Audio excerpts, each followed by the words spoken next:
Hello friend, સ્વાગત છે આપનું મારા રસોડાના કાઠિયાવાડી સ્વાદમાં. હું ભાવનાબેન રાઠોડ. આજે આપણે બનાવીશું પાત્રા પોકેટ. તો ફ્રેન્ડ્સ, પાત્રા તો તમે અનેક વખત બનાવ્યા હશે, પણ એક વખત આ નવા સ્વાદ સાથે પાત્રા પોકેટ બનાવો, ઘરના બધા ખાઈને ખુશ થઈ જઈને એટલા સ્વાદિષ્ટ આ પાત્રા પોકેટ તૈયાર થાય છે. નાની નાની બધી જ ટિપ્સ આગળ વિડીયોમાં જણાવેલી છે. વિડીયો બિલકુલ સ્કીપ કર્યા વગર જોજો. વિડીયો પસંદ આવે તો વિડીયોને લાઇક, શેર અને સબસ્ક્રાઈબ કરી પાસે રહેલું બેલ પ્રેસ કરો, જેથી આવનારા નવા વિડીયો સૌથી પહેલાં આપને મળે. તો અળવીના પાનની એકદમ નવી વેરાયટી બનાવવા માટે અહીંયા મેં 5 નંગ અળવીના પાન લીધા છે. ફ્રેશ અને તાજા પાનનો જ ઉપયોગ કરવાનો છે. એના માટે એક બેટર તૈયાર કરવાનું છે. તો અહીંયા મેં 1 કપ ચણાનો લોટ ચાળીને લીધો છે. ચણાનો લોટનો ઉપયોગ કરતાં પહેલાં હંમેશા ચાળી લેવાનો. હવે લોટ સાથે મસાલા કરી લેશું. સ્વાદ પ્રમાણે મીઠું, અડધી ચમચી હળદર, 1 ચમચી લાલ મરચું પાવડર, 1 ચમચી ધાણા જીરું, અડધી ચમચી ગરમ મસાલો, 1 ચમચી સફેદ તલ, 1 ચમચી આદુ મરચાંની પેસ્ટ. આપણે લાલ મરચાંનો ઉપયોગ કરેલો છે. તીખાશ તમારા ટેસ્ટ મુજબ તમે વધારે કે ઓછી કરી શકો છો. 3 ચમચી લીંબુનો રસ ઉમેરશું અને 1 ચમચી ગોળ ઉમેરશું. ગોળની જગ્યાએ તમે ખાંડ ઉમેરી શકો છો. 1 ચમચી જેટલું તેલ ઉમેરશું. ચપટી જેટલા કુકિંગ સોડા ઉમેરશું અને ફ્રેશ સમારેલી કોથમરી ઉમેરી દેશું. બધો જ મસાલો લોટ સાથે સરસ મિક્સ કરી લેશું.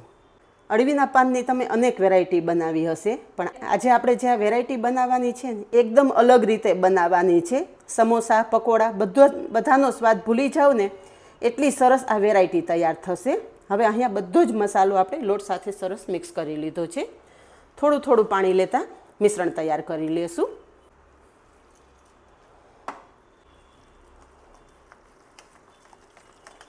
આ મિશ્રણ વધારે પાતળું ના થઈ જાય એ વાતનું ખાસ ધ્યાન રાખવાનું. તો અહીંયા આપણું મિશ્રણ કમ્પ્લીટ તૈયાર થઈ ગયું.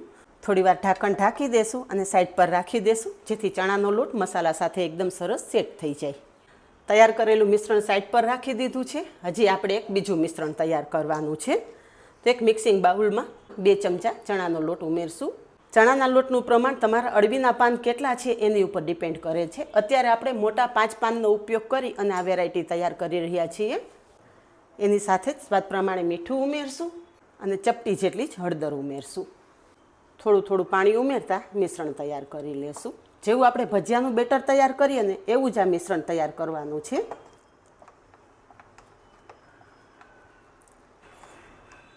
આ રીતે ફ્લોરિંગ કન્સિસ્ટન્સીનું બેટર આપણે તૈયાર કરવાનું છે.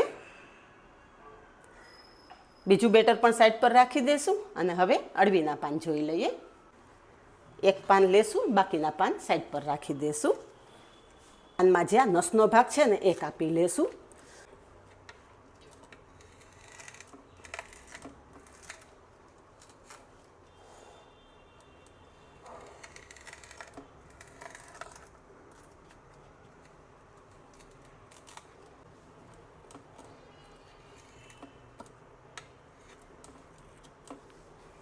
પાન પલટાવી લેશું અને હવે જે આપણે તૈયાર કરેલું મિશ્રણ છે ને એ પાન પર લગાવી દઈશું. આ રીતે હાથેથી લગાવશો ને એટલે પાન પર મિશ્રણ એકદમ સરસ ચીપકી જશે.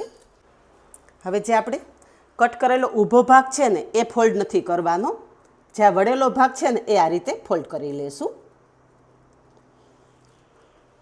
અને ઉપર પણ થોડું મિશ્રણ લગાવી દઈશું. હવે આ પાનને આપણે ટ્રાયેંગલ શેપ આપવાનો છે. ઉપરથી આ રીતે વાળી દેવાનું છે. આમ વાળતું જવાનું. જેવી રીતના આપણે સમોસું બનાવીએ ને એ રીતે આપણે શેપ આપવાનો છે. આ તમે જોઈ શકો છો કે ટ્રાયેંગલ શેપ આ રીતે તૈયાર થતો જાય છે. હવે જે આ વધેલો ભાગ છે એને સહેજ બેવડો વાળી દેશું અને પોકેટની જેમ ખુલ્લું કરી અને અંદર સીલ કરી લેશું. તો અહીંયા તમે જોઈ શકો છો કે એકદમ મસ્ત સમોસાના શેપમાં આપણું પાન તૈયાર થઈ ગયું છે. આ રીતે આપણે બધા જ પાન ઉપર મિશ્રણ લગાવી અને તૈયાર કરી લેશું. અહીંયા આપણા બધા જ પાત્રા પોકેટ તૈયાર થઈ ગયા છે અને લુક જુઓ ફ્રેન્ડ્સ, કેટલો મસ્ત લુક આવેલો છે. સ્વાદમાં પણ આ પાત્રા પોકેટ એટલા જ મસ્ત થાય છે. હવે આ પાત્રા પોકેટ આપણે તળવાના છે. તો ગેસ પર તેલ ગરમ કરવા મૂકી દીધું છે અને આપણે જે પાતળું બેટર તૈયાર કરેલું છે ને એમાં ડીપ કરી અને પાત્રા પોકેટ તળવા મૂકી દઈશું.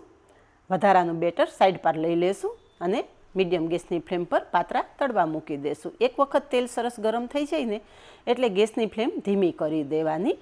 પાતરા પોકેટની અંદર આપણે કાચો લોટ લગાવેલો છે એટલે કે ધીમા ગેસની ફ્લેમ ઉપર પાતરા પોકેટ તળશો ને એટલે અંદર સુધી એકદમ સરસ તળાઈ જશે અને એકદમ સ્વાદિષ્ટ એવા આપણા પાતરા પોકેટ તૈયાર થશે. પર એક બાજુ પાતરા પોકેટ સરસ તળાઈ ગયા છે તો પલટાવી લેશું. તેલ ભરાયા વગરના એકદમ સ્વાદિષ્ટ એવા પાતરા પોકેટ તૈયાર થાય છે. અહીંયા તમે જુઓ કે બંને બાજુ એકદમ સરસ ગોલ્ડન કલર આવી ગયો છે. તો એક્સ્ટ્રા તેલ નિતારી અને તૈયાર કરેલા પાતરા પોકેટ આપણે પ્લેટમાં લઈ લેશું.